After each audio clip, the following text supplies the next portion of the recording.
All right, we are live. We're getting real. Today, we are talking about love and real estate. These are two things that can build your dreams or turn them into a total disaster. And if you and your partner have ever thought about investing in real estate together, you need this episode. And I'm super excited. Today, I have my favorite person, my husband, Peter, who's also my investment partner, here. And we're going to talk about the do's and don'ts of investing as a couple. Now, investing as a couple isn't just about numbers, it's about trust, communication, and figuring out how not to kill each other over a bad deal. We've had wins, we've had arguments, and we've learned some very key lessons. So I'm excited that Peter is here to talk with us today. Hello, everyone. Hello, wife. How are you? I am good. I'm excited. This is Valentine's week, so we decided we're gonna do one about investing with your love. Mm-hmm. So, you know, one of our, we've been investing together. When did we start? I think it's probably about 13 years, 14 years ago. We started flipping houses. We bought a small property, and it's very scary at first, but we were kind of on the same page. Yeah. Remember that one? Luckily. Yeah. So we came into our relationship, each of us having investment properties. And then we started, and then after the market crash, we ended up flipping and we started going into it from then on. So most of our marriage, we have been investing in real estate together. And there have been some good times and there have been some bad times. Mm-hmm. And we've learned what to do and what not to do for us. And hopefully you can learn from our lessons. So we're going to talk today about, the biggest do's and don'ts of investing together as a couple, how to avoid common mistakes that trip couples up, and how to make real estate work for your relationship, not against it.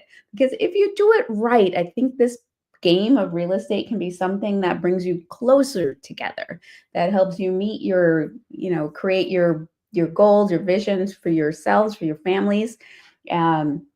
It can be a wonderful journey together, but it has to be done the right way. Otherwise, it could, kind of end your marriage. Yeah.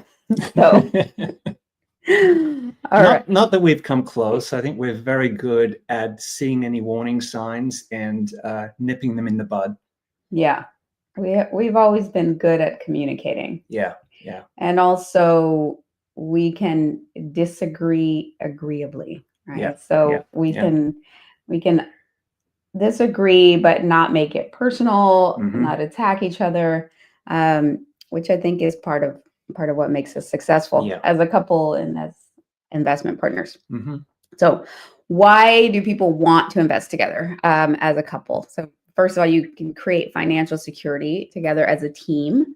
You can build passive income for more freedom, and you can make decisions together about wealth building. Because, ultimately, when you're married, your money is married as well. And so buying real estate is probably the most expensive things you're going to buy in your life. And so these are things that you're going to need to get on the same page about. Yeah, we talk to a lot of investors, and a lot of people want to jump into an investment. And one of the questions that they'll say is, should I bring my spouse in on this? In fact, I probably got to run this by my spouse. And we said, well, absolutely. Yeah. Any partnership, relationship, you want to open up to your spouse, and you want to get them enthusiastic about whatever endeavor you're going to get into.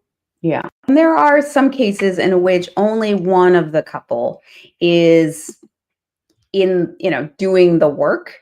And even if only one of you is the investor, you still want everybody on the same page. So you want the buy-in. Yeah. I mean, I do know couples where the one person is the real estate investor and the other one is like the employee who is working at their job and they just want to stick to that, and they're very happy for the partner to go out and invest in real estate. But that they've already made that arrangement. They've got that agreement. They've worked. They know their values and their vision and how they want to run their relationship. So they're good at that. But a lot of other people, it has to be a joint decision in terms of real estate and investment. So today we want to focus more on what you do when both of you are more active in the process, right? So how do you do it that way when you're both doing the real estate? So some of the challenges that couples will face, right, when they're working together is there will be different risk tolerances. One can be super cautious and the other one's like, yeah, let's go. You can have decision-making conflicts, like who gets the final say, and also balancing business versus personal time. This is something that we definitely deal with because we work together and we work from home and we live together, and it can be a challenge to know when are you off the clock. Yeah. And when are you, when is it like? So I think early on we learned that the bedroom was not the place for real estate and money discussions. So there was a time in the evening, in the night, when we got in the bedroom, it's like, no. And it took quite a while for us to get in line with that decision, because someone gets excited about something and the first thing you want to do is you run up to your spouse and say, guess what? I found this incredible investment. And it's like, no, I'm about to put my head on the pillow. We do not talk about it at that time. So we both get excited about things, and we both learn, no, the bedroom at a certain time is off limits. Yeah.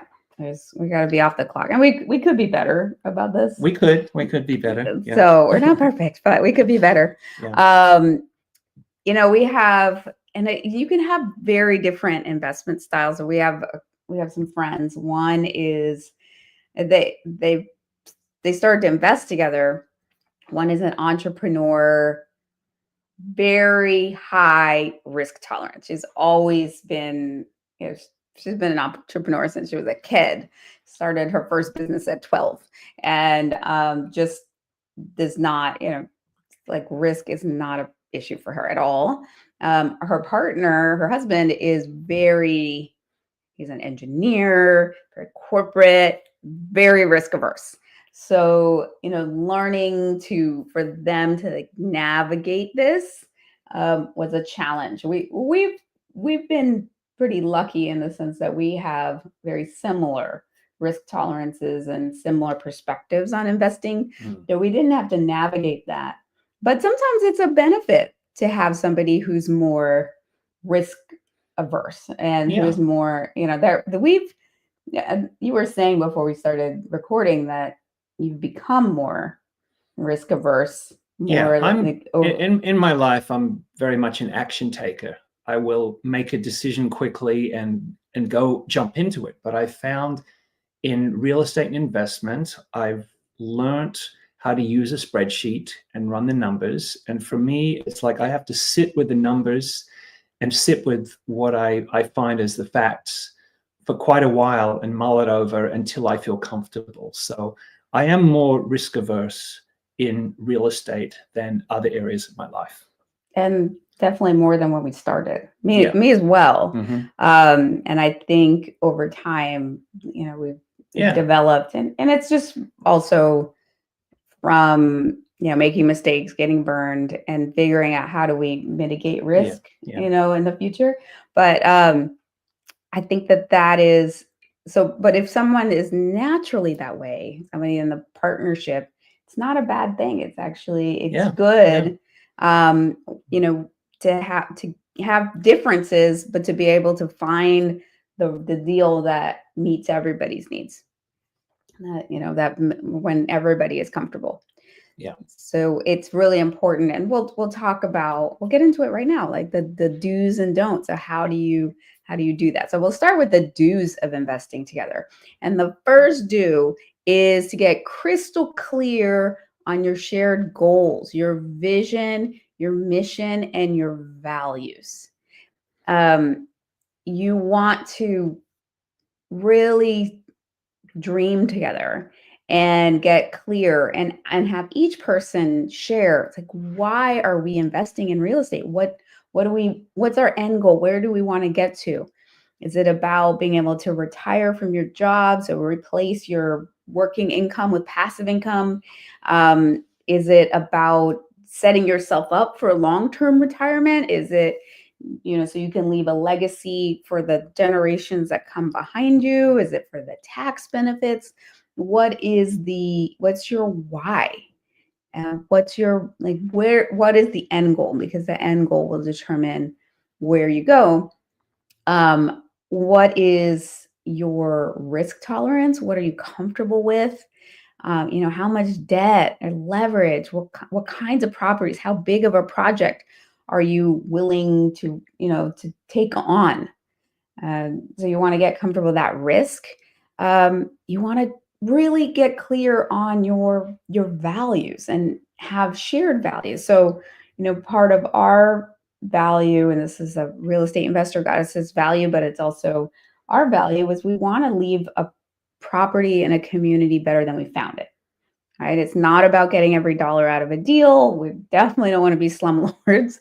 And so that's really important to us. It's important that we have relationships for life. It's important that we treat the people that we work with really well. So, and vice versa. So we can work together again and again and again.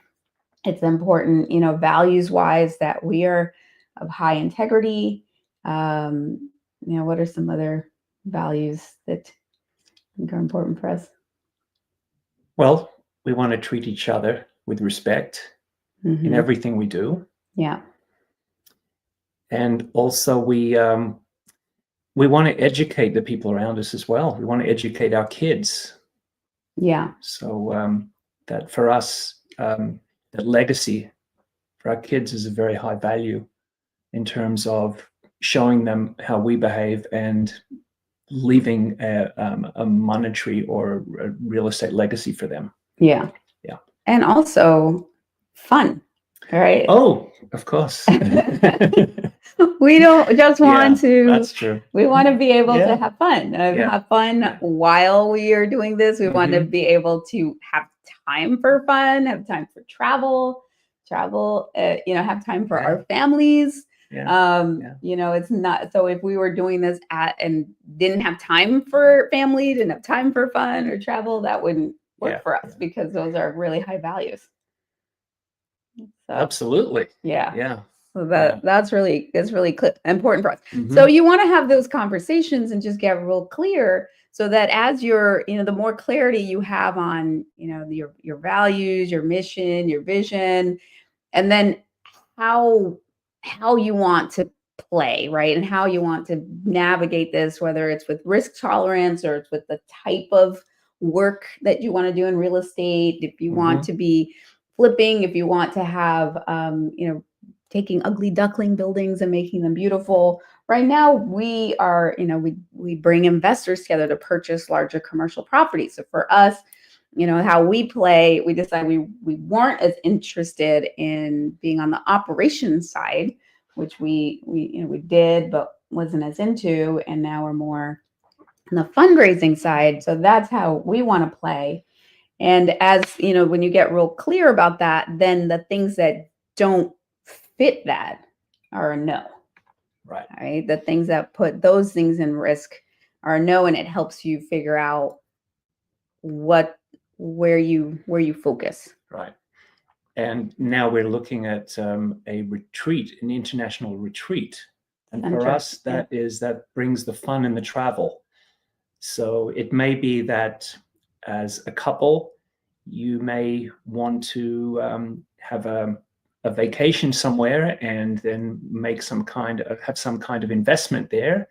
And then your reason is to create a place that you can go to as your fun spot. Yeah. So, here's the tip for you. One, before you get started, have this conversation to get clear. Yeah. But then set a weekly, or at the very least a monthly date night, money and investing date, where you'll talk about this, where you talk about what you're doing, and you align on your goals and your actions. Yeah. Now, for some people, that may seem like work, but you have to make your money date into a date, your vision date fun. Yeah. Otherwise, you think, oh, no, we got to do this again. So make it fun, make it enjoyable. Get into a good state first. Yeah. Get into a good state. It doesn't have to be all work. Yeah. So really, it's about you and your relationship with the person you love. And number one is keeping that level of where you want to be together. Yeah. And dream. It's all about making dreams. You're making a dream together, and see how you can fulfill that dream as a couple. Yes. All right. So number 2, divide and conquer. Play to your strengths, right? Identify who does what based on strengths. Because one of the big problems that people have, and we did this at first, is we didn't divvy up who was doing what. We didn't know what lane we were driving, so we would kind of step over each other's toes. Yeah. So we had to divide up the jobs. We like to do a lot of things. But going back to that couple we were talking about, so one of them was the serial entrepreneur, and the other one was the number crunching engineer. They had that figured out from the start. So the guy was given the job of just looking at the numbers and the financials and creating the spreadsheets and all that. And so that's what he did. He stuck to his lane, and then she was out there talking to people and bring the whole vision together, and that worked for them. What I'm seeing now with them is that he is actually getting out there in front of people. So I guess they've adjusted their way they're operating, but still, you have to have these conversations about who's doing what. Yeah, for us, when we got our first apartment building, we had to figure out, okay, so who's in charge of dealing with the property managers, who's in charge of dealing with the rehab, who's in charge of dealing with the investors and the taxes. And there were definitely some tasks that you looked at me and I said, I don't want to do that. And I looked at you and you said, I don't want to do that. So fortunately, we had a partner. And it was good where we weren't. Yeah, so he was good where we weren't. So it's always good to play to your strengths, do the things that you want to do. There will always be tasks that you may not want to do, or you may not want to do at a certain time. It's like anything, to get where you want to get, there are probably things you have to do that you just have to do. Yeah, but eventually I think you want to get to the point where everyone gets to play in their zone of genius, and then you're partnering and employing others who are in theirs, right? And so you get to do what you're great at, and you work with people who are great at what they do. So that until sometimes at the beginning you're gonna have a lot of jobs, and somebody's gonna part of that job is cleaning the toilets and washing the dishes and doing all the things, right? But and it's not glamorous, but it's just somebody's caring about you. Have to go in and clean out an apartment and do all that stuff, but deal with the trash. But you can, eventually you want to set it up so that other people are doing those things you don't want to do, and you just get to do what you're great at. So an action step is to write down your roles for your next deal, right? So what are you going to do? What's your partner going to do? And then what are other things that you need other team members to do? All right. Do number 3, treat real estate like a business, because guess what? It is a business. It is a business. You're doing business, right? Yeah. So what does that mean? That means business plans. That means setting up regular business meetings to review deals and financials. It means looking at the numbers.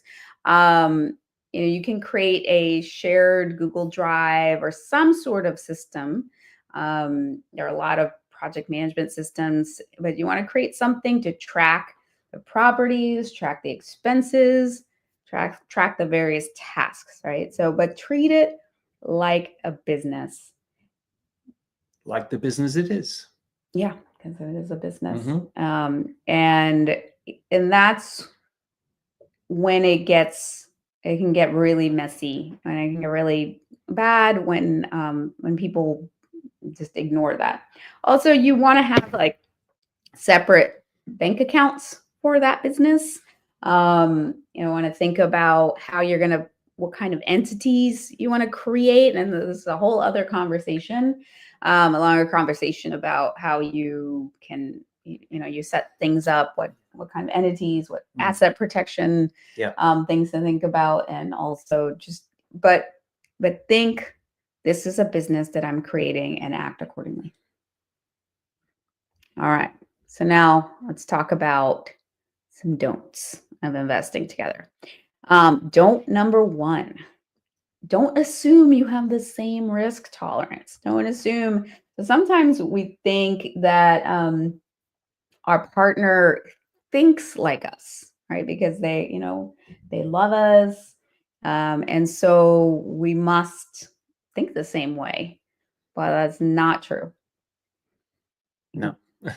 Yeah, one of you may be more aggressive while the other is more conservative. And there we do these retreats, real estate investor soulmates retreat. So again, we did it in Belize, we did it in Mexico. I have to do another one this year. We don't have one scheduled, but they're really fun. So we bring investors together, and we talk about how we work together so you can increase your income and your intimacy.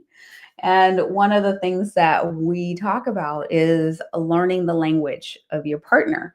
So there are kind of four main language codes and this is a part of this personality system. And I'll put a link in the chat so you can figure out your own your bank code. But the basic ones it's a BANK. And the B is a blueprint. So the blueprint is the most risk averse of the codes. Blueprints are they really, they want everything very structured. They need to know how things are going to work out. They like to see the details. They tend to be kind of just in life more conservative, not in a political sense, but just in the not crazy. They're going to do whatever is more sort of culturally acceptable. They like a box. They like to be in the box. That's the blueprint. And it's like, this is the box. I feel safe in the box. That's the blueprints.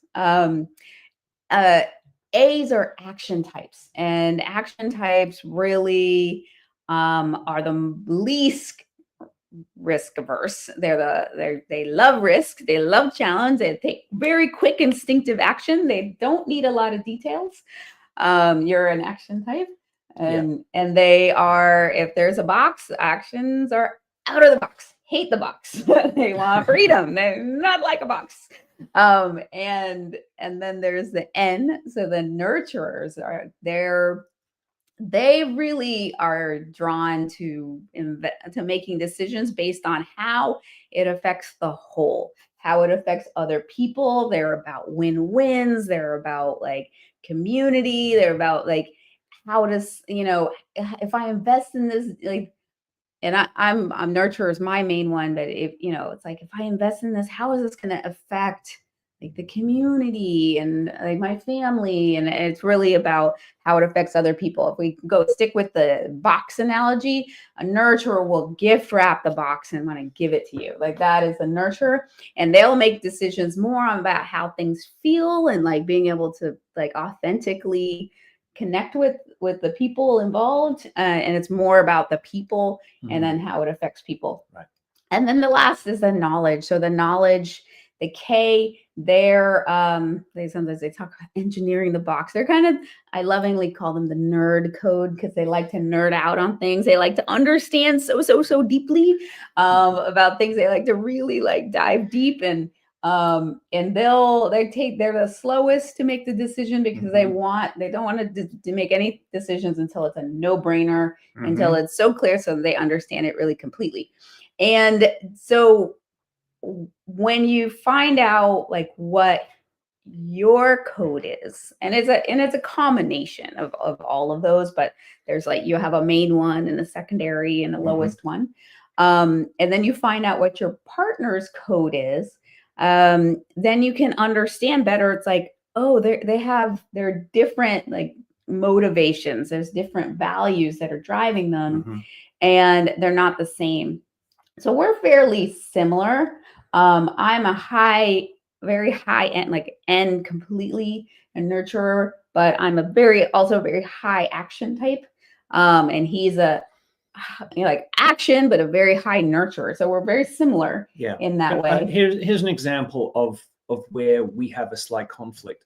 Monick will come to me and say, "Oh, you've got to check out this investment. Here are all the details." And she'll, after like 20 seconds, I'll say, "Could you just cut to the end? Just give me the 10-second summary." So I do not like to hear a long verbal dialogue of something. I need just the short version first. Yeah.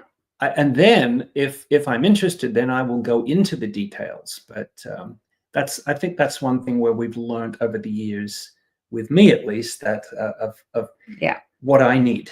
Yeah, actions like quick info, right? Yeah, quick info. And so this is not really related to real estate investing, but it was just like in learning about these codes. So our youngest daughter is very high knowledge, very low nurturer.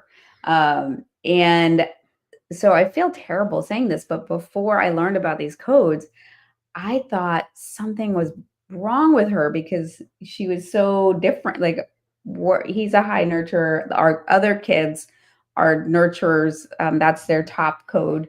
And so my family is very warm, and she just wasn't. She didn't like touch. She's not touchy-feely. And she would rather touch and feel an encyclopedia rather than a person or a computer, right? Or a computer. She was just that's part of that, how that code functions. They're kind of the least social, right? So they're almost like the opposite. The like nurturers are very heart-based, knowledge very in their head, and they're not at all motivated by how it affects others. They're motivated by other things. But until I learned about the bank code, I didn't understand her, and I thought something was wrong. So I really had to. And then once I got it, I was like, oh, she just has a different kind of operating system than I do, and then I could understand her. And so that's one of the important things to understand, like what is the operating system of your partner, what's driving them. And once you know what is driving them, then what are their, it's like, if you think that you're like, you have the same operating system and you're both using the same like values and map, all right, then you're not going to, you're trying to convince each other based off of the wrong things. Yeah. So that's a really important thing to understand, like what is driving them underneath, and what's their code. And then the number 2 is to don't let real estate take over your relationship. You don't want to, like we were talking about before, you don't want it like be all day, every day before bed. We've made that mistake. Yeah. So between soup and a main course, we're talking cash flow, and then between main course and dessert, we're talking cap rates. And no. So you want the no real estate date nights, right? Just fun, no business talk. And so we have, every day we have a no real estate in the bedroom rule, but sometimes you just need to have a date night where you're out and you get away from it all. Yeah. And then number 3, don't invest without a legal structure. Even if you are married, you want to treat your investments like businesses, right? So use LLCs, use agreements, use proper legal protection. it's really important that you do it right. Don't ignore Yeah. that. And we talked about this before in terms of Hmm. just, being in business. Um, so, we've going to share a few like common questions, and then we're going to wrap up with our Trinity, Okay. our brag or gratitude or desire. So one question was, should both partners be on the mortgage? Depends. It depends. One person may have fabulous credit, the other person may not. One person may have a lot of debt. It depends also on how you've structured your tax returns. Are you filing jointly? Are you filing individually? What's your history? So it depends. Yeah. Yeah. So you want to talk to your CPA, talk to your lender, Hmm. and figure out what are your goals and what's the best way to reach your goals. Hmm. And then you can have an agreement on the side about, you could both be responsible for the mortgage, but maybe just one of you is on it. Yeah. All right. Question 2. What if one person wants to invest and the other one doesn't? That's a tough one. Yeah. That's a tough one because ultimately, with any decision in a relationship, um, if something isn't a yes in unison, it's most likely going to be a no. So here's what you do. You want to get curious, and you want to find the root cause of the hesitation. Like what's behind the person's hesitation, right? So sometimes if it's fear, especially at the beginning when you're starting and somebody it's this kind of irrational fear, then you want to like gently figure out, so what's a small step we can take to like get out of the comfort zone. And it could be that one person is a knowledge personality, and they just need to actually understand it. They might need So to then you may want to just give them all the information and just leave them alone and let them come to a decision by themselves. let them dig in. Yeah. Might be personal preference. So you want to get curious, but then also remember your vision, your mission, your values, your end goals, and then kind of check this based off of that. Like look at the numbers, look at how, is this going to this is our goal. This is what we said we want to do. Is this getting us there? If it is, what's the hesitation, and how can we get on the same page? Either a clear yes or a clear no. But generally, until you're both at like a yes, Then you don't want you don't move forward. you don't want to move forward, because a no deal is better than a bad deal. And then the last question we're going to talk about today is, how do we avoid fights about money? Right. Wow. Yeah. That's tough. Yes. That's a tough So one. there are a few ways. One is you have those regular money dates, right? And you got clear, and you get into a good state before. So a good state means you get into gratitude, you feel good. A lot of times people show up to talking about money like already, or they're angry, like, "God, those dang bills, like those bastards are, and they're like angry. They show up to that angrily, or they're like stressed. And that energy that you show up with money, like that's gonna you're just itching for a fight if that's how you're gonna show up to it. So you have to really take the time beforehand to get into a really good state. Have a delicious drink or wine or make love or something beforehand. And and from like a really feeling good place, then you talk about money. You start again with, what's our vision? What's our dream? Where do we want to get to? And then you look at, where are we? And just get clear. It's like, okay, this is what's coming in. That's what's going out. This is how much we have to invest. This is and then, so when you can like get into a good state, when you can you figure out your vision, and then you get really clear, that'll help you deal with it. And then also, like, don't get personal, right? Like, don't make this about like, don't use this as a dig. Like, it's just like the money is what it is.